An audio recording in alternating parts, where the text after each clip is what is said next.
Peter Jackson's The Lord of the Rings films are renowned for their epic battles, from the skirmish in Balin's Tomb to the grand conflicts like the Battle of Helm's Deep and the Siege of Minas Tirith.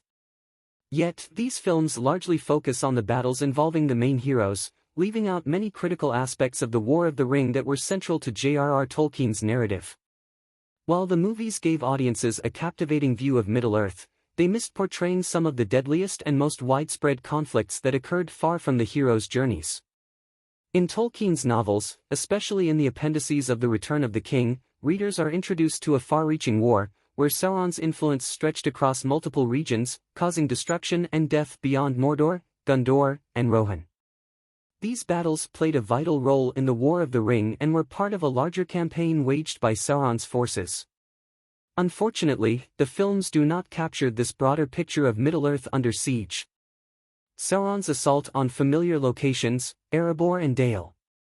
While Erebor and Dale are central locations in The Hobbit, their significance during the War of the Ring is rarely acknowledged in Jackson's films.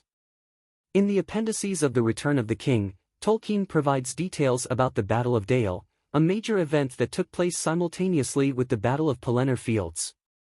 The Easterlings, Sauron's allies, launched an invasion against Dale and Erebor, crossing the River Carnan and attacking on March 14, the same day as the Pelennor conflict. Led by King Dain Ironfoot of the Dwarves and King Brand of Dale, the defenders initially resisted the attack. However, both kings fell in battle by March 17, forcing the survivors to retreat into Erebor.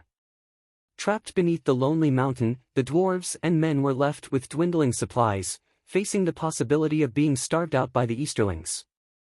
This siege was one of the War of the Ring's most dangerous moments, demonstrating how even distant lands were not spared from Sauron's wrath. The impact of Sauron's defeat. Despite the dire circumstances, the defenders of Erebor received unexpected relief when news of Sauron's defeat at the hands of Aragorn and his allies reached the Easterlings. This demoralized the invaders, and the defenders seized the opportunity to counterattack. With renewed strength, the dwarves and men of Dale drove the Easterlings out of Erebor and back to Run, reclaiming their lands. The aftermath of this battle saw new rulers rise to power. Thorin III Stonehelm and Bard II, sons of Dain and Brand respectively, became kings of their realms. Their victory not only preserved their lands but also cemented an enduring friendship with Gondor, as they later sent representatives to the crowning of King Elessar. Elven realms under siege.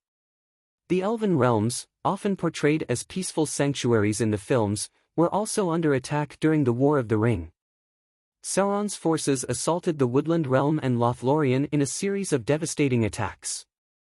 The films omit these battles, but they were crucial events in the overall conflict.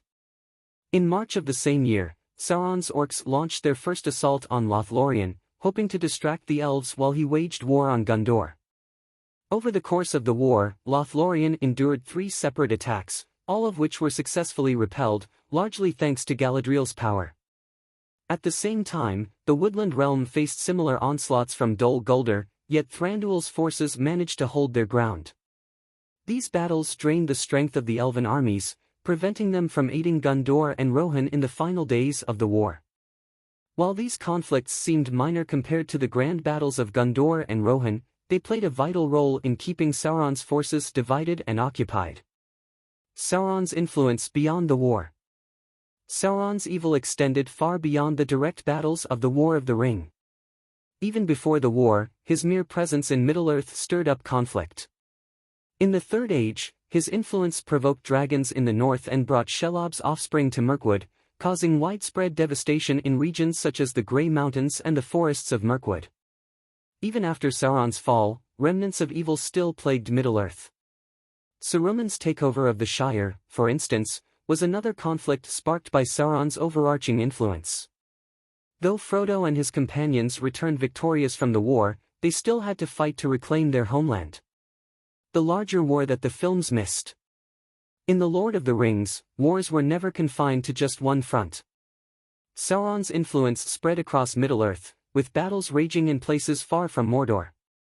As Gandalf reminds Frodo in the appendices.